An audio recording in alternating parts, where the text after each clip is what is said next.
Israel की भी जोरदार जवाबी कार्रवाई। गाजा पट्टी में लड़ाकू विमानों ने बरसाए बम। हमास के 500 से ज्यादा ठिकानों पर किया टारगेट। इजरायल के हमले में गाजा पट्टी में करीब 700 की मौत, 3700 से ज्यादा लोग जख्मी।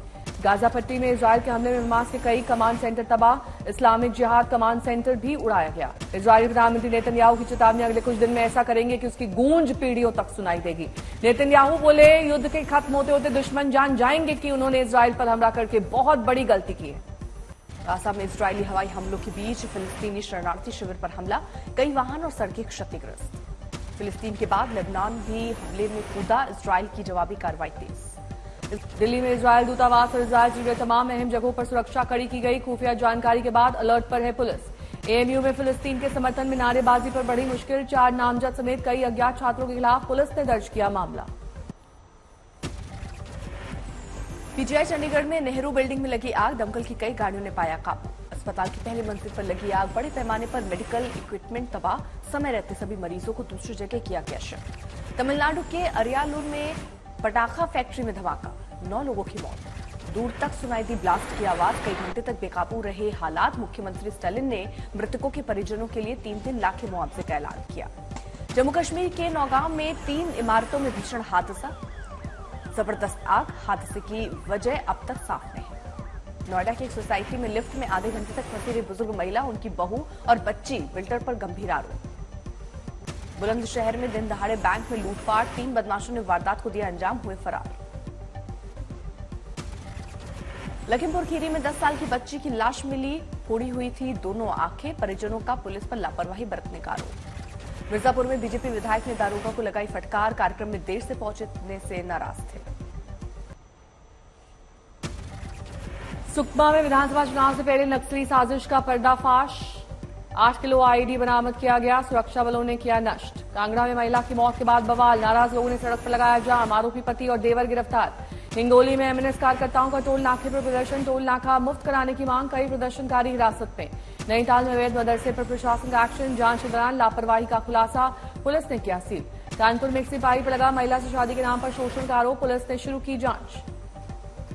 मुजफ्फरनगर में डेंगू से महिला की मौत के बाद बवाल, इलाज में लापरवाही बरतने का आरोप।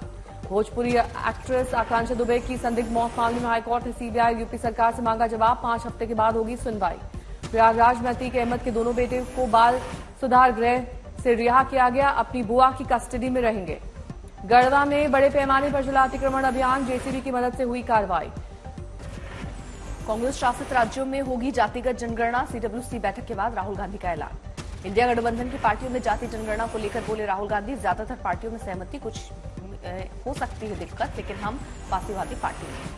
जाति जनगणना को राहुल गांधी ने गरीबों के लिए बताया, कहा ये किसी जाति या धर्म के लिए नहीं। राहुल गांधी ने बीजेपी पर दागा सवाल, कहा हमारे 4 सीएम में से 3 ओबीसी वर्ग के, लेकिन बीजेपी के 10 मुख्यमंत्रियों में सिर्फ 1 ओबीसी। दिल्ली में 4 घंटे चले कांग्रेस वर्किंग कमेटी की बैठक, खड़गे ने कहा विभाजनकारी नीतियां देश के लिए चिंताजनक। सीडब्ल्यूसी में सचिन पायलट ने अशोक गहलोत की तारीफ की, जाति जनगणना को लेकर सराहा, सूत्रों के हवाले से खबर। सचिन पायलट का बयान, जाति जनगणना से राजस्थान चुनाव में मिलेगा फायदा, जीतेंगे चुनाव। केंद्रीय मंत्री धर्मेंद्र प्रधान ने कांग्रेस पर साधा निशाना, बोले जातिगत जनगणना की आड़ में आज ही समाज को बांटने का काम कर रहे हैं। राहुल गांधी से धर्मेंद्र प्रधान ने किए सवाल, पूछा जब दशकों से कांग्रेस सत्ता में थी तब उन्होंने जातिगत गणना क्यों नहीं कराई। आज मध्य प्रदेश के दौरे पर राहुल गांधी शहडोल में करेंगे चुनावी सभा। चुनावी बिगुल बजते ही 3 राज्यों के लिए बीजेपी ने जारी की उम्मीदवारों की लिस्ट। मध्यप्रदेश की बुधनी सीट से चुनाव लड़ेंगे शिवराज सिंह चौहान। एमपी में बीजेपी ने जारी की चौथी लिस्ट, गृह मंत्री नरोत्तम मिश्रा को दतिया से मिला है टिकट। राजस्थान में बीजेपी ने जारी की 41 उम्मीदवारों की पहली लिस्ट, राज्यवर्धन सिंह राठौर, दिया कुमारी समेत 7 सांसदों को दिया गया विधानसभा चुनाव का टिकट। छत्तीसगढ़ के लिए बीजेपी ने दूसरी लिस्ट में 64 उम्मीदवारों के नाम का किया ऐलान, राजनांदगांव से रमन सिंह लड़ेंगे चुनाव।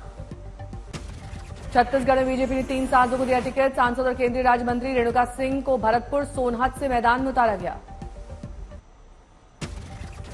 तेलंगाना में कुल 119 विधानसभा सीटों पर एक ही चरण में होगा मतदान, 30 नवंबर को होगा चुनाव। 3 दिसंबर को आएंगे 5 राज्यों में हुए विधानसभा चुनाव के नतीजे, मुख्य चुनाव आयुक्त राजीव कुमार ने दी जानकारी। चुनावी तारीख का ऐलान होते ही मध्यप्रदेश, राजस्थान, छत्तीसगढ़, तेलंगाना और मिजोरम में लागू हो गई है आचार संहिता। चुनाव आयोग ने बुजुर्ग मतदाताओं की लोकतंत्र के महापर्व में 100% साझेदारी सुनिश्चित करने की कोशिश की। बुजुर्गों को घर से मतदान की रहेगी सुविधा।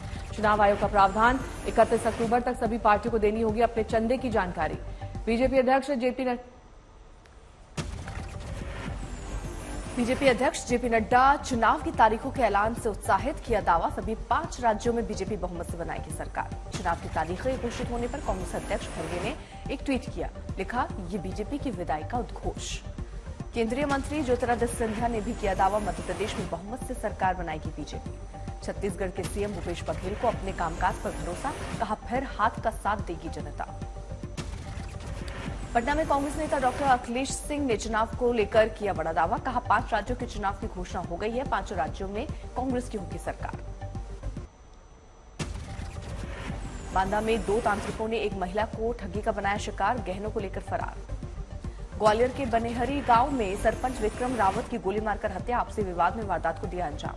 इटावा में एक लड़की की हत्या में पुलिस का खुलासा, बड़ी बहन ने वारदात को दिया था अंजाम। बालासोर जिले में टीचर के पीटने से छात्र की हुई मौत, शिकायत दर्ज।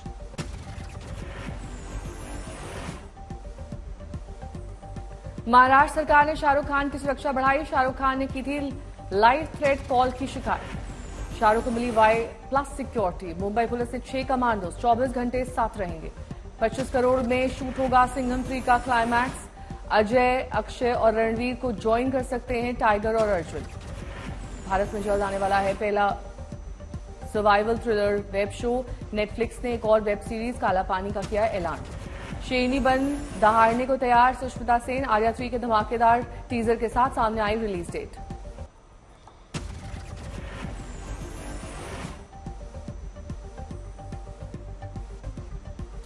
एशियाड में गोल्ड जीतकर लौटी हॉकी टीम इंडिया।